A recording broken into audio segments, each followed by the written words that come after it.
আলহামদুলিল্লাহি রাব্বিল আলামিন ওয়াসসালাতু ওয়াসসালামু আলা রাসূলিহিল কারীম ওয়া আলা আলিহি ওয়া সাহবিহি আজমাইন আম্মা বা'দ।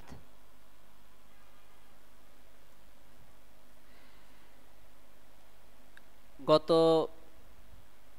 গত যে দার্স ওখানে আমাদের 6টি যে বিষয় ছিল সিতাতু মাওয়াদি' রাসূল সাল্লাল্লাহু আলাইহি ওয়াসাল্লামের সিরাতের 6টি বিষয় গত দার্সেই শেষ হয়ে গিয়েছিল। তবে আজকে আমরা সেই প্রশ্নগুলোর উত্তর পড়ব, সেই প্রশ্নগুলো পড়ব যেগুলো ওই দার্সের পরে শেখ সালেহ আল ফওজানকে জিজ্ঞাসা করা হয়েছিল।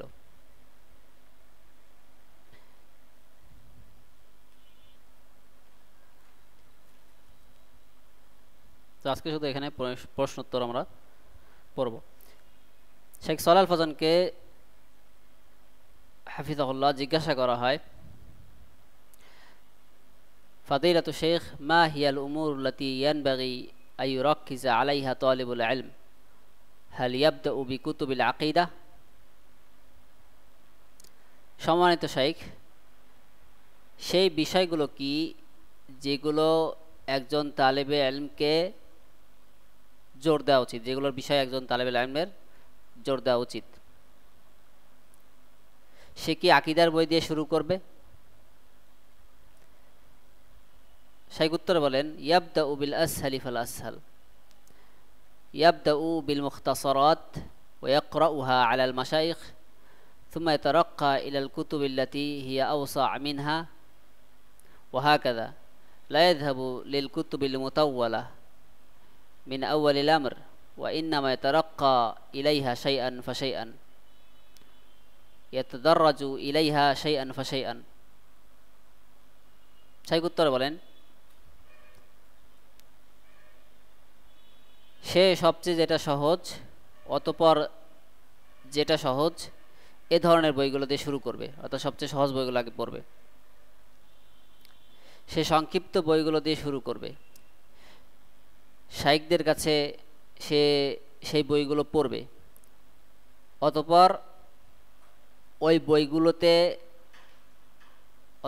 বইগুলোতে যাবে যা বেশি বিস্তৃত, এটাই সেই করবে। প্রথমেই বড় বড় বই অধ্যয়ন করতে যাবে না, বরং অল্প অল্প করে সামনে আগাবে, একটু একটু করে উন্নতি করবে।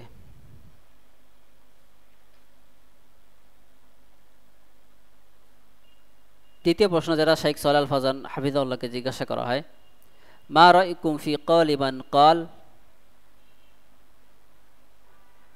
ইন্না মান আতা বিশশিরকি ওয়াল কুফরি লা ইউকাফফারু ইল্লা বা'দা মা'রিফাতিহি বিল আমরি কুল্লিহি। তার বক্তব্যের ব্যাপারে আপনাদের মত কি, যে বলে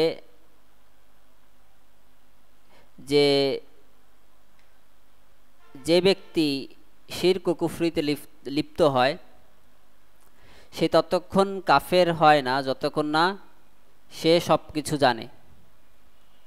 শেখ উত্তরে বলেন, ইনকানা মিসলু ইয়াজহালু লিআন্নাহু ফি বালাদিন মুনকাতি' মা বালাগাহু শাই ফাইন্নাহু ইউ'যার আম্মা ইযা কানা ফি বিলাদিল মুসলিমিন ওয়া ইয়াসমাউল কুরআন ওয়া ইয়াসমাউল হাদিস ওয়া ইয়াসমাউ কালামা আহলিল ইলম ফাহাযা লা ইউ'যারু বিল জাহল লিআন্নাহু কামাত আলাইহি আল হুজ্জাহ।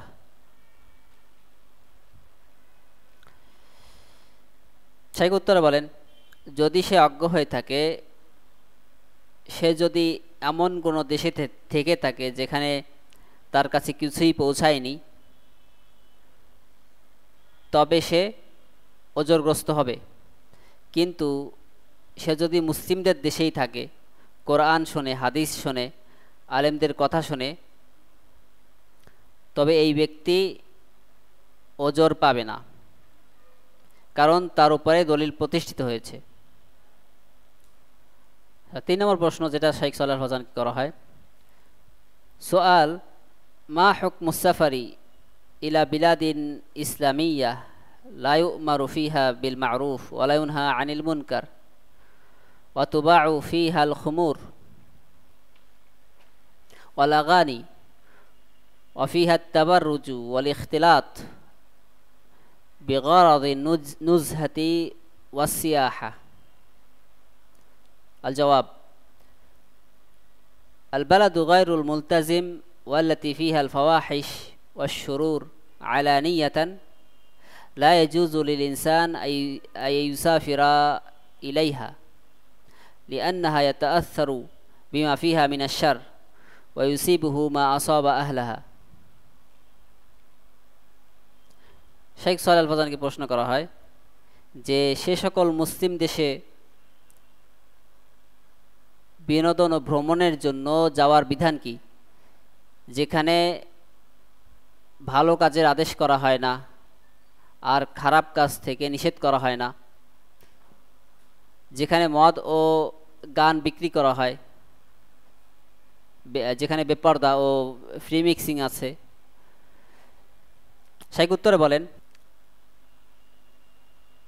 যে দেশে ইসলামী বিধান মানা হয় না, যে দেশে প্রকাশ্যে অশ্লীলতা অকল্যাণজনক বিষয় আছে, মানে এইসব ঘটে, এমন দেশে কারো জন্য সফর করা বৈধ নয়, কারণ সে ওই সকল অকল্যাণ দ্বারা প্রভাবিত হবে এবং ওই দেশের মানুষ যাতে আক্রান্ত হয়েছে সেও তাতে আক্রান্ত হবে। 4 নম্বর প্রশ্ন, যেটা শেখ সালেহ আল ফাওজান হাফিজাহুল্লাহ কি করা হয়, হাল ইয়াজুজু রিওয়ায়াতুল হাদিস আদ-দাঈফ মা আদামি বায়ানি হালিহি লিআন্না আন-নাস লা ইয়াফহামুনা। الجواب: الحديث الضعيف ذكر العلماء له ضوابط. أولا أن لا ينسب إلى الرسول صلى الله عليه وسلم على طريق الجزم، إنما يقال يروى عن رسول الله، ورد عن رسول الله كذا، ولا يقال قال رسول الله صلى الله عليه وسلم كذا. ثانيا أن لا يبنى عليه حكم مستقل، وإنما الأحكام تبنى على الأدلة الصحيحة، فلا يبنى عليه حكم مستقل من تحليل أو تحريم. ثالثا أن يكون ذكره بمجال الوعظ والتذكير فقط، يذكر على سبيل الوعظ والتذكير فقط، لأن الوعظ والتذكير مطلوبان. وشرط رابع أيضا هو أن لا يكون ضعيفا شديد الضعف. 4 নম্বরে শেখ সালেহ আল ফাওজান হাফিজাহুল্লাহকে জিজ্ঞাসা করা হয়েছে, হাদিসের অবস্থা বর্ণনা করা ব্যতীত কি জয়ীফ হাদিস বর্ণনা করা বৈধ? কারণ মানুষ এগুলো বোঝে না। উত্তর: জয়ীফ হাদিস বর্ণনা করার ক্ষেত্রে আলেমগণ কিছু নিয়ম উল্লেখ করেছেন। প্রথমত, এই ধরনের হাদিস নিশ্চয়তার সাথে নবী সাল্লাল্লাহু আলাইহি ওয়াসাল্লামের সাথে যুক্ত করা যাবে না, বরং এভাবে বলতে হবে, নবী সাল্লাল্লাহু আলাইহি ওয়াসাল্লাম থেকে বর্ণনা করা হয়, বা এভাবে নবী সাল্লাল্লাহু আলাইহি ওয়াসাল্লাম থেকে এইভাবে বর্ণনা করা, এইভাবে এসেছে। এভাবে বলা যাবে না যে নবী সাল্লাল্লাহু আলাইহি ওয়াসাল্লাম এমনটি বর্ণনা করেছেন। দ্বিতীয়ত, জয়ীফ হাদিসের উপরে ভিত্তি করে স্বাধীন কোনো বিধান দেওয়া যাবে না। বিধানসমূহের ভিত্তি অবশ্যই সহিহ হাদিস হতে হবে। তাই স্বাধীন কোনো বিধান, যেমন হালাল হারাম, এ সকল বিধান জয়ীফ হাদিসের ভিত্তিতে দেওয়া যাবে না। তৃতীয়ত, এ ধরনের হাদিস বর্ণনা করা যাবে শুধু নসিহাত ও স্মরণ করিয়ে দেওয়ার জন্য, বিভিন্ন ফজিলতের বিষয় স্মরণ করে দেওয়ার জন্য। কারণ ওয়াজ নসিহাত মানুষকে ভালো কথা বলে স্মরণ করিয়ে দেওয়া একটি কাম্য বিষয়। চতুর্থত, হাদিসটি বেশি জয়ীফ হওয়া যাবে না। অতঃপর শাইখ সালেহ আল ফাওজান হাফিজাহুল্লাহকে জিজ্ঞাসা করা হয়, হাল হুনাকা হিজরাতুন ফি আসরিনা হাদা ওয়া ইযা কানা ফালা বুদ্দা মিন মাসকানিন ওয়া মা'কালিন ওয়া লা ইমকিনু আন ইয়াহসুল হাদা। আল জবাব, আল হিজরাতু বাকিয়াতুন ইয়াকুলু রাসূল সাল্লাল্লাহু আলাইহি ওয়াসাল্লাম লা তানকাতিউল হিজরাতু হাত্তা তানকাতিআত তাওবাতু ওয়া লা তানকাতিউত তাওবাতু হাত্তা তাখরুজা আশ-শামসু মিন মাগরিবিহা।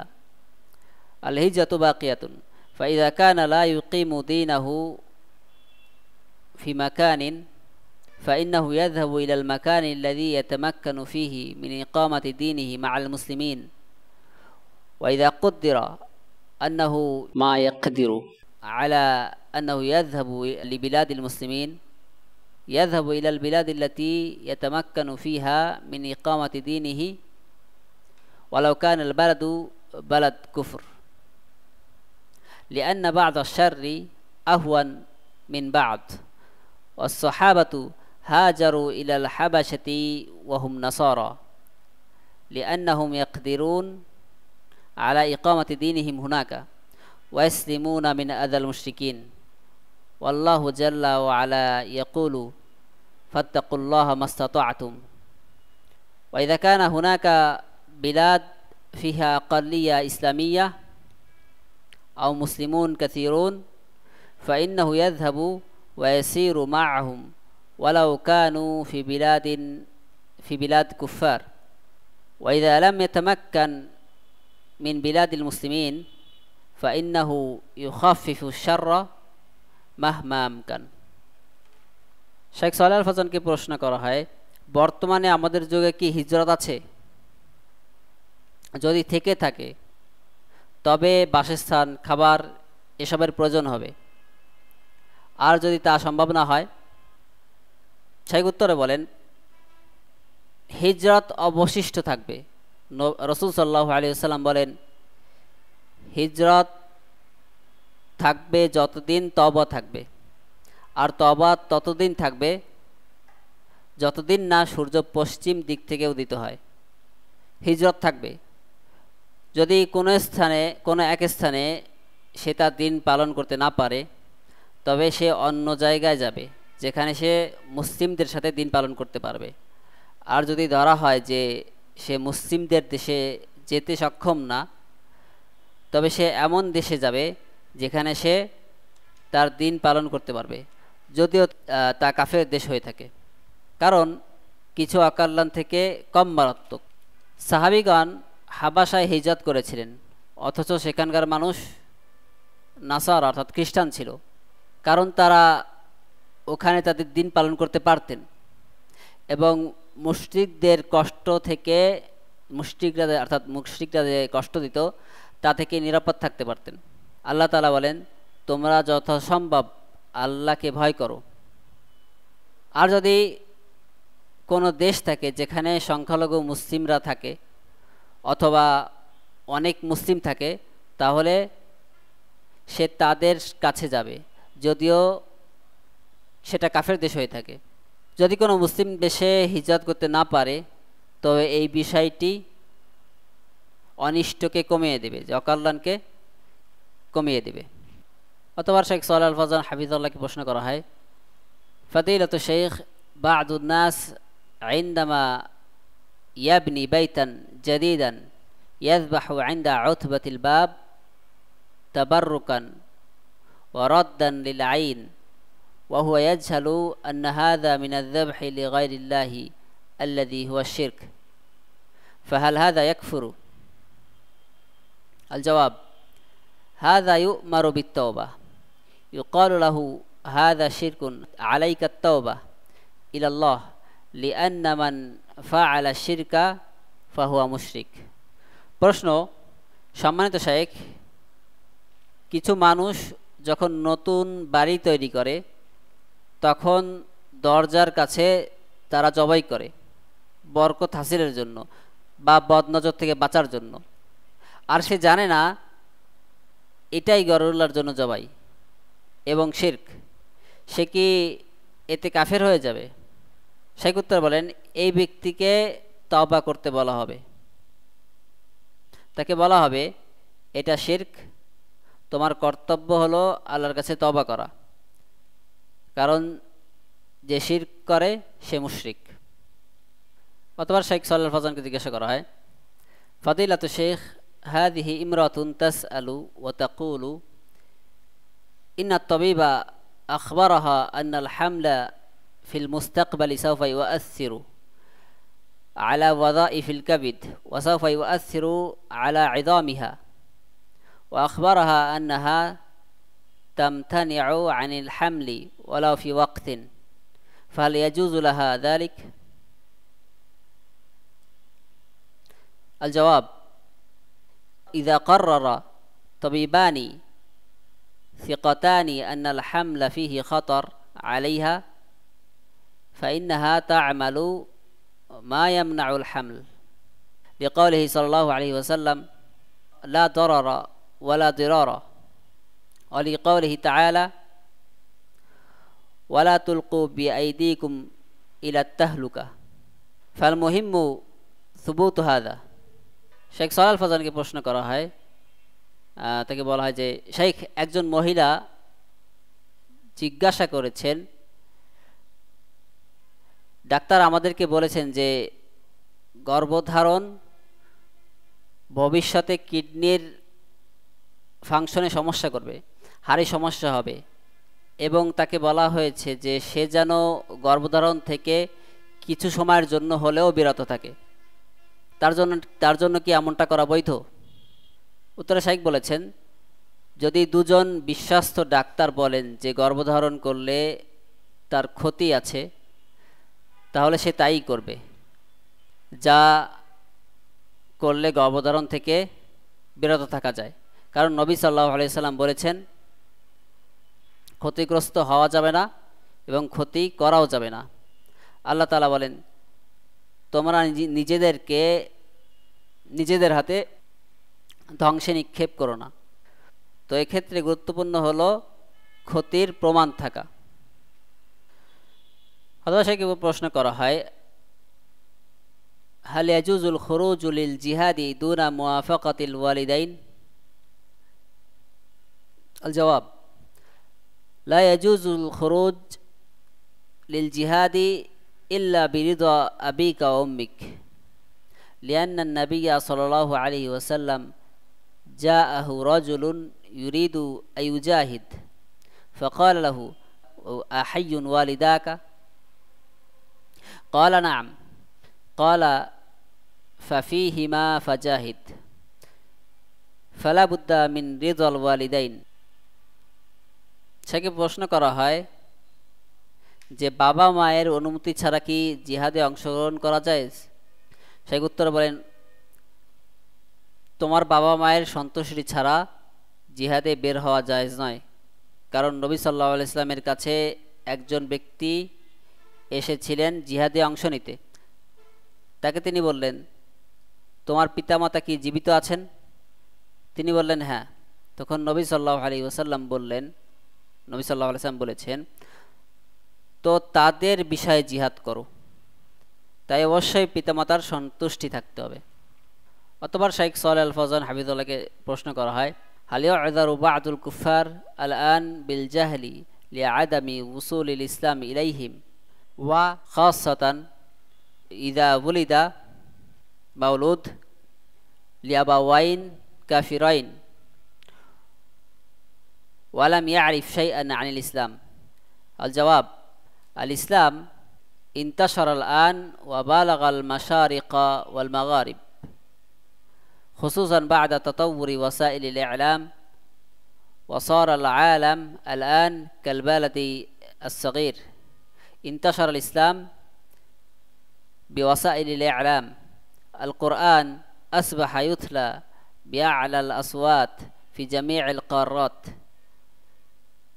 في الأول الإسلام بلغ بالجهاد في المشارق والمغارب، فلما انقطع الجهاد في هذا الزمان وفر الله وسائل الإعلام هذه لتقوم الحجة على الخلق، لئلا يقول أحد والله أنا ما دريت ولا سمعت شيئا। প্রশ্ন: বর্তমানে কি ওই কাফেররা অজ্ঞতার কারণে ওজরগ্রস্ত হবে, কোনো ওজর পাবে যাদের কাছে ইসলাম পৌঁছায়নি?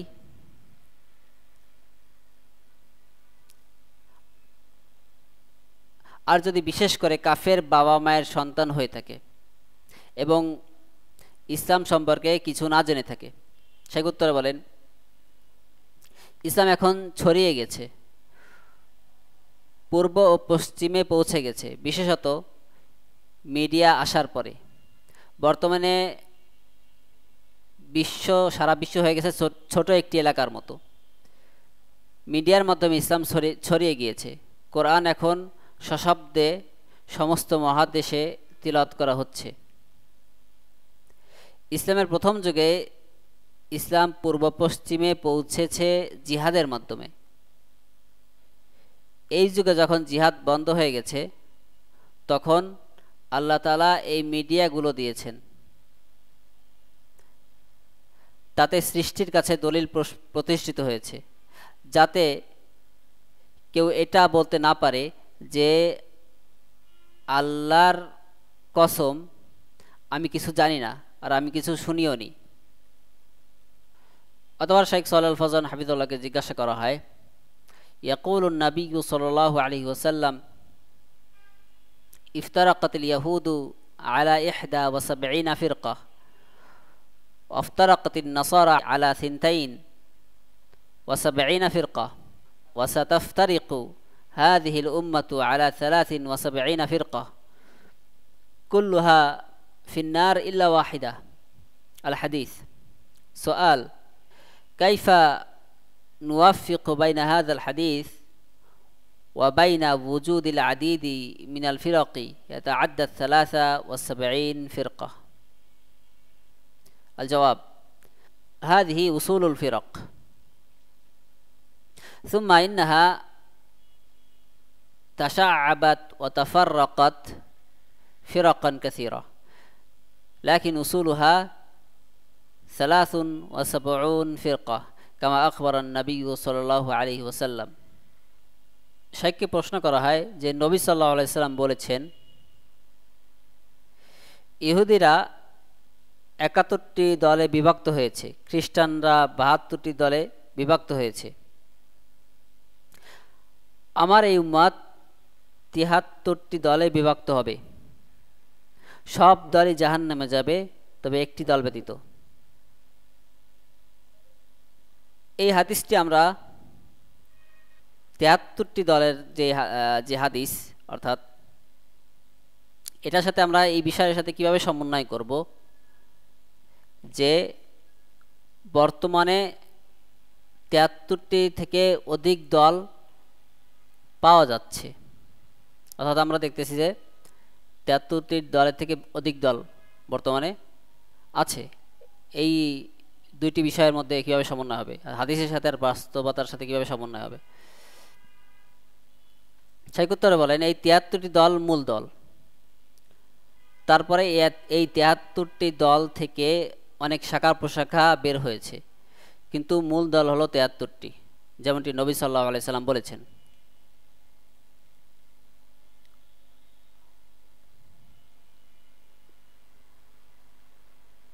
অর্থাৎ শাইখ বলতে চাচ্ছেন যে অতিরিক্ত যেই দলগুলো আমরা দেখতে পাচ্ছি এগুলো মূলত শাখা প্রশাখা, 73টি দলের শাখা প্রশাখা।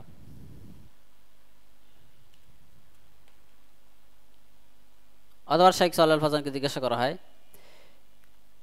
কাইফা ইয়াকুনুল জাহলু বিল্লাহি সাবাবান লিশিরকি বিল্লাহ?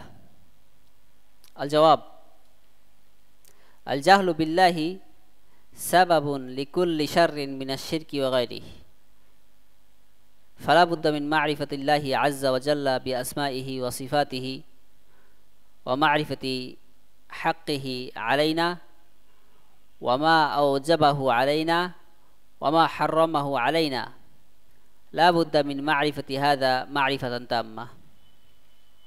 শাইখকে জিজ্ঞাসা করা হয়, কিভাবে আল্লাহ সম্পর্কে অজ্ঞতা শিরকের কারণ হতে পারে? শাইখ সালেহ আল ফওজান উত্তরে বলেন, আল্লাহ সম্পর্কে অজ্ঞতা শিরক সহ অন্যান্য সকল অজ্ঞতার কারণ। অন্যান্য সকল অকল্যাণের কারণ। তাই অবশ্যই আল্লাহ তাআলার নাম ও গুণাবলী সহ আল্লাহ তাআলাকে জানতে হবে। আমাদের উপর তার কি কি হক আছে তা জানতে হবে। আমাদের উপর কি ফরজ করেছেন তিনি ও কি হারাম করেছেন তা জানতে হবে। এগুলো অবশ্যই পরিপূর্ণভাবে জানতে হবে। অথবা শাইখকে জিজ্ঞাসা করা হয়, হাল ইউখাযু মিন তাআব্বুদিন নবী সাল্লাল্লাহু আলাইহি ওয়াসাল্লাম ফিল গার আল উযলা ফি হাযা আয-জামান আল্লাযী কাসুরা ফীহি আশ-শিরক ওয়া ক্বাল্লা আল-ঈমান ওয়া তালাবুল ইলম ওয়া তাতাফফুল আলা আল-উলামা ওয়া হাল তুসুনা বিহাযা? الجواب: العلماء قسموا العزلة إلى قسمين. القسم الأول الإنسان الذي يخالط الناس من أجل الدعوة إلى الله ومن أجل التعلم، هذا لا تجوز له العزلة، بل يجب عليه أن يعلم الخير وأن يدعو إلى الله وأن يخالط الناس من أجل التأثير عليهم ونصيحتهم،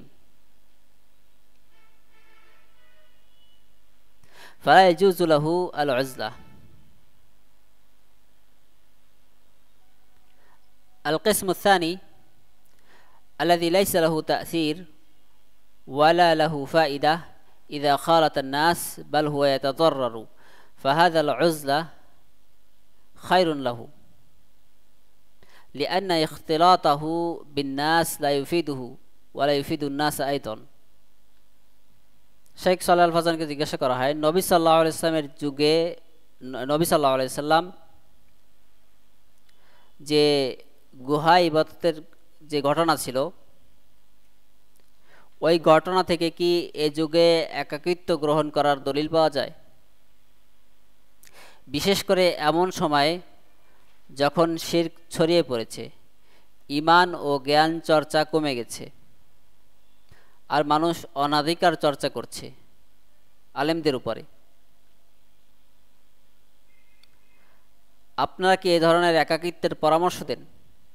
শেখ সালেহ ফাজান হাফিজাহুল্লাহ বলেন, আলেমগণ একাকী থাকাকে দুই ভাগে বিভক্ত করেছেন। প্রথম ভাগ দাওয়াত দেওয়ার উদ্দেশ্যে ও শেখার উদ্দেশ্যে মানুষের সাথে মেশা,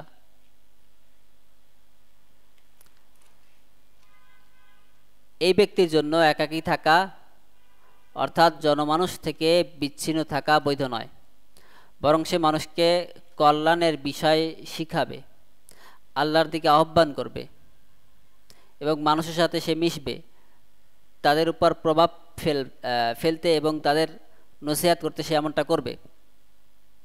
তার জন্য বিচ্ছিন্ন থাকা বৈধ নয়। দ্বিতীয় প্রকার,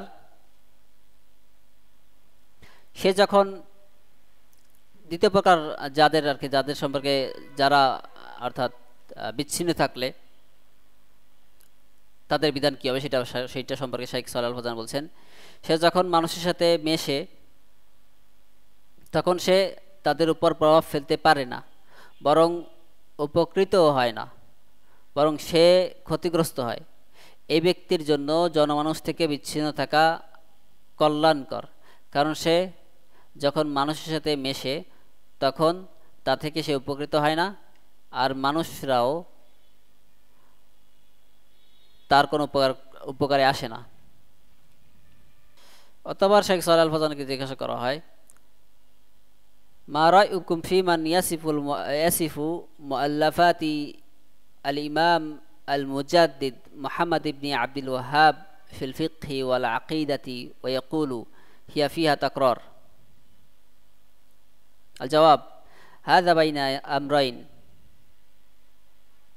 إما أنه جاهل لم يكن درسها ولا يدري عنها، والواجب عليه قبل أن يحكم على الشيء أن يدرسه أولا ويعرفه ولا يحكم عليه وهو يجهل. الأمر الثاني أن يكون عنده ضلال وهذه الكتب تنكر عليه. প্রশ্ন, তার ব্যাপারে আপনার মতামত কি যে ইমাম মুজাদ্দিদ শেখ মোহাম্মদ বিন আব্দুল ওয়াহাবের ফিক আকিদার রচনার ব্যাপারে বলে যে এতে পুনরাবৃত্তি আছে। শেখ সালাহ ফাজান উত্তরে বলেন,